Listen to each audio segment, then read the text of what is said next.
আকাশবাণী কলকাতা। স্থানীয় সংবাদ পড়ছি প্রিয়া বিশ্বকর্মা। ভোটার তালিকায় বিশেষ নিবিড় সংশোধনী প্রক্রিয়ায় শুনানি পর্বের জন্য আজ থেকেই নোটিশ পাঠানো শুরু হবে বলে নির্বাচন কমিশন জানিয়েছে।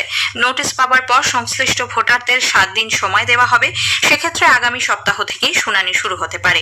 85 বছর বা তার বেশি বয়সী ভোটারদের ক্ষেত্রে শুনানি কেন্দ্রে আসতে হবে না। সংশ্লিষ্ট ইআরও নিজে বাড়িতে গিয়ে শুনানি করবেন। সে সময় উপস্থিত থাকবেন অ্যাসিস্ট্যান্ট ইআরও এবং সংশ্লিষ্ট বুথের বিএলও। কোথায় কখন শুনানি হবে তা নোটিশেই বলে দেওয়া হবে। পশ্চিমবঙ্গে ভোটার তালিকায় বিশেষ নিবিড় সংশোধন এসআইআর প্রক্রিয়ায় নথি হিসেবে বাতিল হওয়া ওবিসি শংসাপত্রের ব্যবহার বন্ধের আবেদন জানিয়ে কলকাতা হাইকোর্টে মামলা দায়ের হয়েছে। বিচারপতি কৃষ্ণা রাওয়ের বেঞ্চে আগামী সোমবার মামলার শুনানির সম্ভাবনা। মামলাকারী আইনজীবী অরিজিৎ বক্সির বক্তব্য, হাইকোর্টের রায় অনুযায়ী 2010-এর পর তৈরি কোনো ওবিসি কাস্ট সার্টিফিকেট কোথাও নথি হিসেবে ব্যবহার করা যাবে না। তাই এসআইআর এর ক্ষেত্রেও সেগুলি যাতে মান্যতা পায় তা নিশ্চিত করতে আদালতের দ্বারস্থ হয়েছেন তিনি। উল্লেখ্য, রাজ্যে এসআইআর এর আওতায় 16 ডিসেম্বর খসড়া ভোটার তালিকা প্রকাশ করেছে নির্বাচন কমিশন। এবার শুরু হবে শুনানি ও নথি যাচাইয়ের প্রক্রিয়া। শুনানি পর্বে প্রমাণ হিসেবে কমিশনের উল্লেখ করা 13টি নথির মধ্যে রয়েছে তপশিলি জাতি, উপজাতি এবং ওবিসি শংসাপত্র। আসন্ন মাধ্যমিক পরীক্ষায় যাতে শিক্ষকের অভাব না হয় তা নিশ্চিত করতে পরিকল্পনা করে এসআইআর এর শুনানির সূচি তৈরির জন্য জেলা শাসকদের অনুরোধ করেছে মধ্যশিক্ষা পর্ষদ। গতকাল পর্ষদের সভাপতি রামানুজ গঙ্গোপাধ্যায় চিঠি দিয়ে জানান, ভোটার তালিকায় বিশেষ নিবিড় সংশোধনী এসআইআর এর শুনানি পর্ব চলবে 7ই ফেব্রুয়ারি পর্যন্ত। সেই কাজে থাকতে হবে বিএলওর দায়িত্বপ্রাপ্ত শিক্ষকদের। এদিকে মাধ্যমিক পরীক্ষা শুরু হচ্ছে 2রা ফেব্রুয়ারি থেকে, চলবে 12ই ফেব্রুয়ারি পর্যন্ত। রাজ্য জুড়ে 2682টি কেন্দ্রে পরীক্ষা নেওয়া হবে। এর জন্য নজরদারি চালাতে 1 লক্ষেরও বেশি শিক্ষকের প্রয়োজন। তাই শিক্ষক সংখ্যার সঙ্গে সামঞ্জস্য রেখে এসআইআর প্রক্রিয়া চালানোর অনুরোধ জানানো হয়েছে। পাহাড়ে গোর্খাল্যান্ড টেরিটোরিয়াল অ্যাডমিনিস্ট্রেশন জিটিএর নিয়ন্ত্রণাধীন অঞ্চলে শিক্ষক নিয়োগে দুর্নীতির অভিযোগে 313 জনের চাকরি বাতিলের নির্দেশের পর ওই জায়গায় সব স্কুলে আজ থেকে অনির্দিষ্টকালের জন্য ধর্মঘটের ডাক দিয়েছে সংযুক্ত মাধ্যমিক শিক্ষক সংগঠন।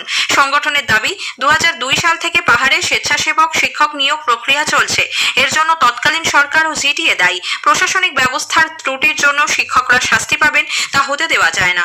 ধর্মঘটের জন্য যেসব স্কুলে বার্ষিক পরীক্ষা চলছে ও ফলাফল ঘোষণা হতে চলেছে তাও স্থগিত থাকবে বলে সংগঠনের পক্ষে জানানো হয়েছে।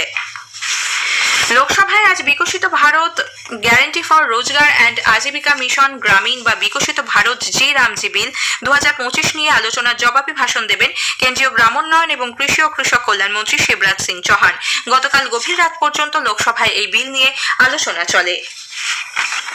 রাজ্যে শিল্প ও বিনিয়োগের সম্ভাবনাকে আরো বিস্তৃত করতে রাজ্য সরকার আলিপুরে ধনধান্য অডিটোরিয়ামে আজ এক শিল্প সম্মেলনের আয়োজন করেছে। প্রস্তাবিত বিজনেস অ্যান্ড ইন্ডাস্ট্রি কনক্লেভের উদ্বোধন করবেন মুখ্যমন্ত্রী মমতা ব্যানার্জি। এখানে উপস্থিত থাকার জন্য রাজ্যের প্রথম সারির সব শিল্পপতিকে আমন্ত্রণ জানানো হয়েছে। অন্যদিকে রাজ্যের শিল্প পরিস্থিতির বেহাল অবস্থান নিয়ে সরব হয়েছেন বিজেপির রাজ্য সভাপতি শ্রমিক ভট্টাচার্য। এ রাজ্য থেকে একটার পর একটা শিল্পপতি ভিন রাজ্যে নিজের পুঁজি সরিয়ে নিয়ে যাচ্ছে। যারা বিজিবিএস এর মঞ্চে বলবেন এত ভালো শিল্প বান্ধব পরিস্থিতি আর অন্য কোনোদিন তৈরি হয়নি, তাদেরই 9 বছরের ব্যালেন্স শিট দেখুন, তারা বিনিয়োগ করেছেন ভিন রাজ্যে। এ রাজ্যের শিল্প সম্ভাবনা ধ্বংস হয়েছে। সিঙ্গুর নন্দীগ্রাম থেকে একটা ভিন্ন বার্তা চলে গেছে। এই অবস্থার মধ্যে দাঁড়িয়ে আমরা বলছি যে ভারী শিল্প ছাড়া পশ্চিমবঙ্গের মুক্তির অন্য কোনো পথ নেই।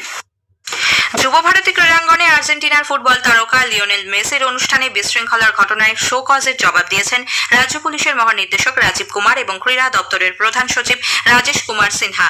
বিধাননগর পুলিশের কমিশনার মুকেশ কুমারও নির্ধারিত সময়ের মধ্যে নিজের জবাব পাঠিয়েছেন বলে প্রশাসনিক সূত্রে খবর। এদিকে যুব ভারতীতে বিশৃঙ্খলার ঘটনায় কলকাতা হাইকোর্টে দায়ের হওয়া সব জনস্বার্থ মামলার আজ শুনানি হবে।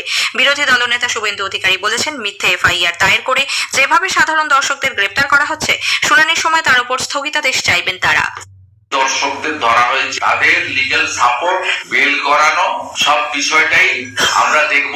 আমি যে বিলটা করেছি সেখানে আমাদের লয়াররা এই ফলস এফআইআর গুলোতে স্টে চাইবে।